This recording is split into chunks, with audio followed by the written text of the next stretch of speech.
የማይነጋው ሌሊት።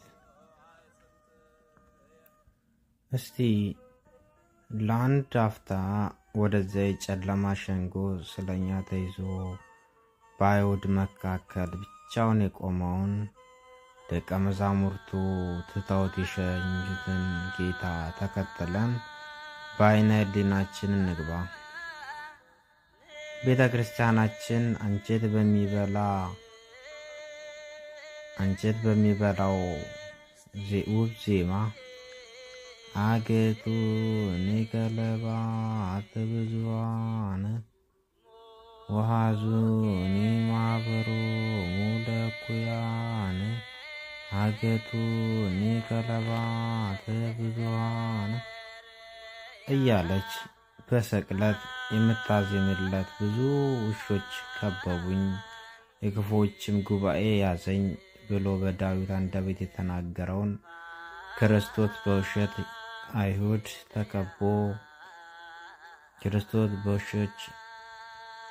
ተከቦ በክፉዎች ሊቃነ ካህናት ተይዞ እናየው ዘንድ በዓይነ ሕሊናችን ወደ ቀያፋ ቤት ሸንጎ ጌታችንን ተከትለን እንግባ። ቅዱስ ኤፍሬም እንዲህ ይላል፣ ሁሉን የፈጠረ ጌታ ዛሬ በቀያፋ ፊት እንደ ክፉ ወንጀለኛ የተመረመረ ነው። ከባሪያዎቹ አንዱ በጥፊት መታው። ጌታ ቆሞ ባሪያውን ሊፈርድበት ተቀመጠ።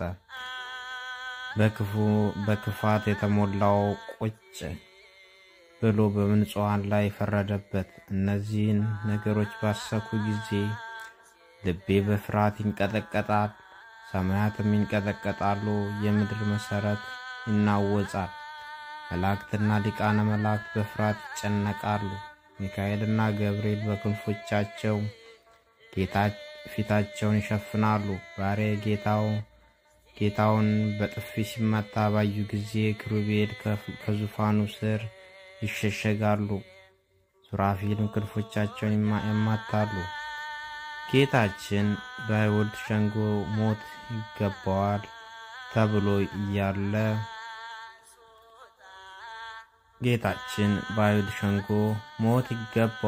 ተብሎ ያለ ሕግ ከተፈረደበት በኋላ የነበረውን ቀሪ ሌሊት ጊዜ የጭንቅ ነበር። ሊቃነ ካህናቱ ጉባኤውን በስርዓት አልበተኑትም።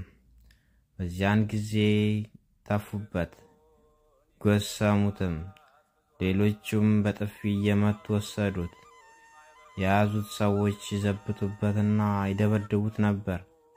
ሌላ ብዙ ነገር እየተሳደቡ በእርሱ ላይ ይናገሩ ነበር። ሌሎች በጥፊ መተው ክርስቶስ ሆይ በጥፊ መታ ማን ነው? ትንቢት ተናገርልን አሉት። ምራቅ መትፋት በአይሁድ ባህል ትልቅ ማዋረድ ነው። አንዲት ሴት ላይ አባቷ ምራቋን ቢተፋባት እንኳን ለ7 ቀን ታፍር እና ከሰው ትለይ ነበር። የወንድሙን ቤተሰብ ዋርሳ ሆኖ ማስተዳደር ያልቻለን ሰው ለማዋረድም ሴቲቱ እንድትተፋበት ይደረግ ነበር። በአይሁድ ዘንድ ብቻ ሳይሆን በእኛም ዘንድ ምራቅን የምንተፋው የሚያስጸይፍ ነገር ስናይ ወይም ክፉ ሽታ ሲሸተን ነው። የሰው ፊት ላይ የመትፋት ግን የመጨረሻ ንቀትና የጥላቻ መግለጫ ነው። ጥፋትን ለሚቀበለው ሰው ደግሞ ምራቅን በፊቱ ላይ መቀበሉ እጅግ የሚዘገንነው ነገር ነው። እንኳንስ የሌላን ሰው ምራቅ ቀርቶ የራሳችንን ምራቅ እንኳን በአፋችን ውስጥ እያለ እንዳልዋጥነው ሁሉ ካፋችን ከወጣ በኋላ እንጸየፈዋለን። ሰውነታችንን ቢነካውም በቅጽበት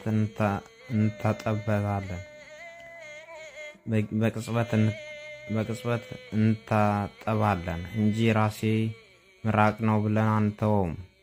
በዚያች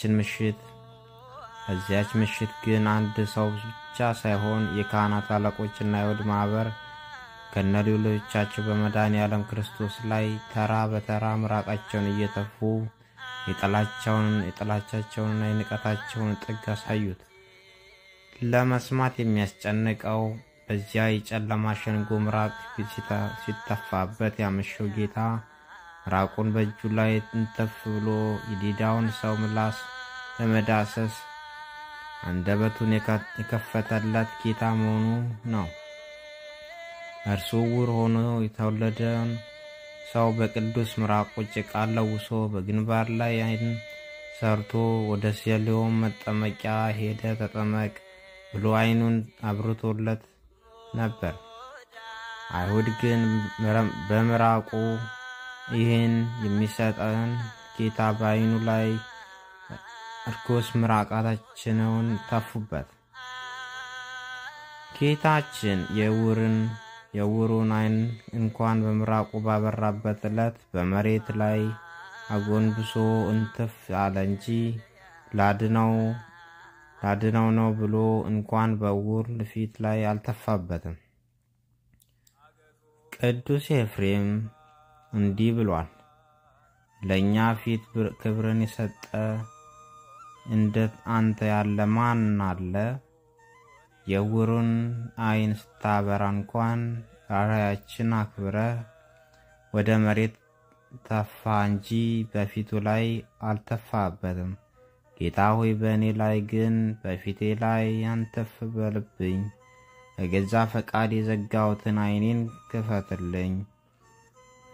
ኢትዮጵያዊ ሊቅ ቅዱስ ያሬድ ወታገስ ምራቀ ርኩሰ እንዘ አልቦ ዘአበሰ ምንም የበደለው ሳይኖር ርኩስ ምራቅን ታገሰ እንዳለው በጌታችን ላይ ያ ሁሉ ምራቅ የተተፋበት አንድም ጥፋት ሳይኖርበት መሆኑ የትዕግስቱን መጠን ያሳየናል። ጀርባዬ ለገራፊዎች የጉንጭንም ለጠጉር ነጪዎች ሰጠው፣ ፊቴንም ከውርደትና ከጥፋት አልመለሰውም ተብሎ እንደተነገረለት ጌታችን ያ ሁሉ ምራቅ ሲተፋበት አንድ ጊዜ እንኳን ፊቱን አላሸሸም። በዚያችን ምሽት ምራቅ በመጥፋትም ብቻ ሳይወሰኑ ጌታችን ደጋግሞ በጥፊ መቱት፣ ጎሰሙትም። ቅዱስ ሉቃስ እንደጻፈው ሌላም ብዙ ነገር የተሳደቡ በእርሱ ላይ ይናገሩ ነበር። እነዚህ ሌሎች የሚኖሩት በሊቃነ ካህናቱ ግቢ ቢሆንም በቤተ ክህነት ግቢ ውስጥ መኖራቸው የሥነ ምግባር ብልሹነታቸውን አላረመውም። የነ ሐናና ቀያፋ ምግባረ ብልሹነት እያዩ እነሱ ከጌቶቻቸው በምንም ሊሻሉ አይችሉምና በማግስቱ ገና ብዙ ግርፋትና ስቃይ የሚጠብቀውን የሕመም ሰው ረፍት ነስተው ሲደበድቡትና ሲያንገላቱት አደሩ። ጌታችን ያደረው በቀያፋ ግቢ ምድር ቤት በሚገኘው እስር ቤት ሲሆን እጆቹን ወደ ላይ አስረው ብዙ ድብደባ አደረሱበት። አይኖቹና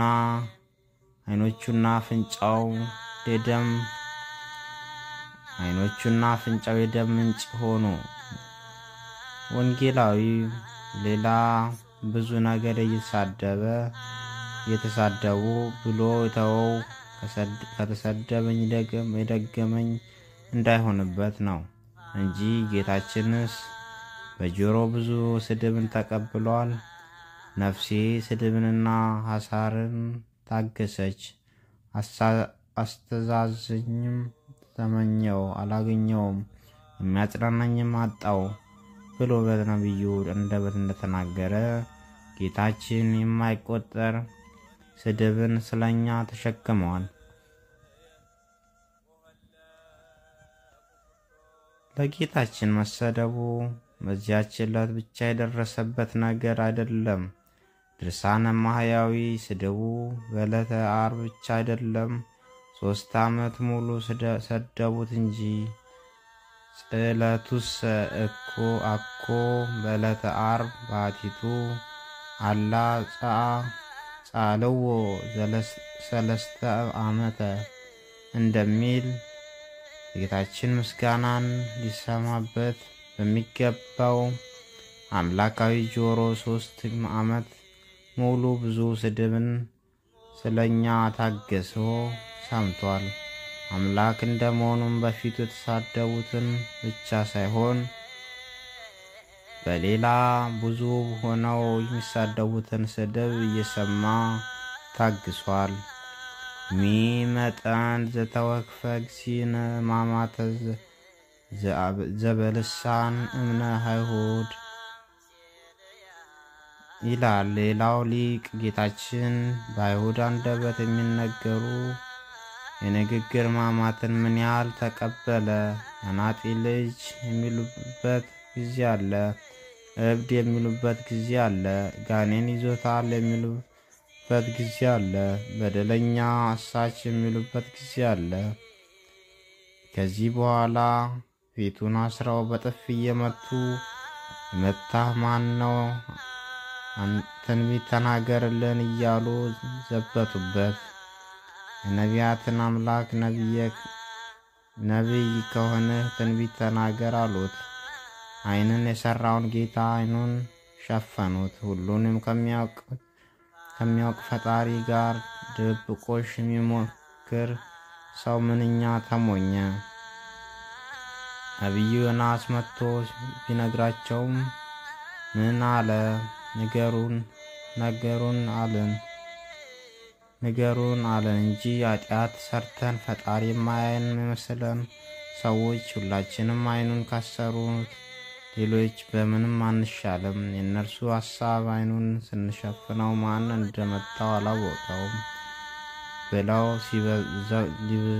ሊዘብቱ ነበር። ፊቱን በጨርቅ ያሰሩት ጌታ ግን ያሰሩትን እጆች ጭምር የሰራው ፈጣሪ ነው። ፊቱን የሸፈኑት ሰዎች የሚያውቃቸው አሁን ሳይሆን ገና በእናታቸው ማኅፀን እያሉ ከዚያም በፊት ነው። አስቀድሞ ከሆድ ሳልሰራ አውቄሃለሁ እንዳለ ነቢዩ ያልተሰራ አካሌን ዓይኖችህ አዩ ብሎ እንደመሰከረለት ሁሉንም ከጽንስ ጀምሮ ያውቃቸዋል።